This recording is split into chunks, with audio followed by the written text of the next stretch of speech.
এটি অঙ্ক। একজন ব্যবসায়ী দুটি খেলনা ঘোড়া 7,000 টাকা দিয়ে কিনেছিলেন।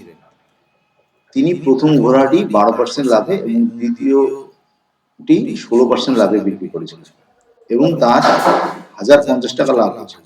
তবে ঘোড়াগুলির দাম কি ছিল? এখানে আমি কি করবো, প্রথমে আমি লাভটা কত হয়েছে সেটার হারটা বের করে নেব। তাহলে আমার মোট টাকা কত ছিল, ওনার 7,000 টাকা দিয়ে উনি কিনেছিলেন। তাহলে তাহলে লাভের হারটা কত ছিল, দেখো তাহলে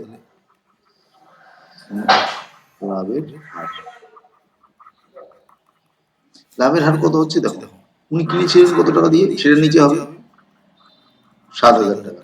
লাভ কত হলো, এই যে 1,050 টাকার উপরে।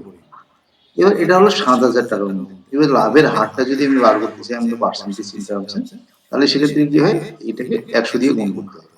হলো, আর কিচ্ছু না, কেটে দাও, দুটো শূন্য, এটা দুটো শূন্য, এই একটা শূন্য কেটে দাও, একটা শূন্য, তাহলে এটা কত হচ্ছে 7 15 105। হলো, এটা হচ্ছে আমার লাভের। তাহলে দেখো এবার প্রথম খেলনা ঘোড়াটাতে কি হয়েছে, প্রথমটিতে লাভ হয়েছে কত 12%। হলো, আর আরেকটিতে কত ছিল 16% লাভ হয়েছে। তাহলে এই দুটোর এভারেজ ওনার লাভ হয়েছিল এই 15%। হলো, এই যে 15%, তাহলে এটা এখানে হবে 15%। তাহলে এটা বিয়োগ করে দিই, তাহলে 16 মাইনাস 15, 16 মাইনাস 15, এটা হচ্ছে 1, আর এটা হচ্ছে 15 মাইনাস 5, এটা কত হচ্ছে 3। তাহলে এটা কত হলো 1:3, এটা হলো 1:3। হলো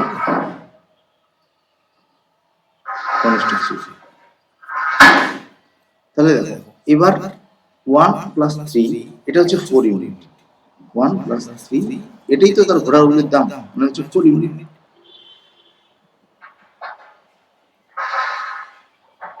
সমান কত, এটাই 4,000 টাকা। হলো, না না সরি, 7,000 টাকা করতে দেবেন। এই 4 ইউনিট মানে কত, 4 ইউনিট মানে হচ্ছে তোমার 7,000 টাকা। তাহলে 1 ইউনিট কত, 1 ইউনিট কত হচ্ছে 7,000 বাই 4, এটা ভাগ করে দেবেন, কত হচ্ছে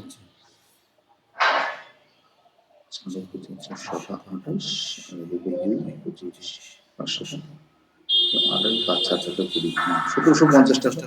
আর আরেকটা কত, তাহলে 1 ইউনিট মানে প্রথম ঘোড়াটার দাম আমি পেয়ে গেলাম, আর একটা 3 ইউনিট, আর এটা হচ্ছে 3 ইউনিট।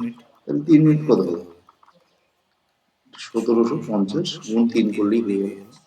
সেক্ষেত্রে এটার দাম কত হবে তোমার 351।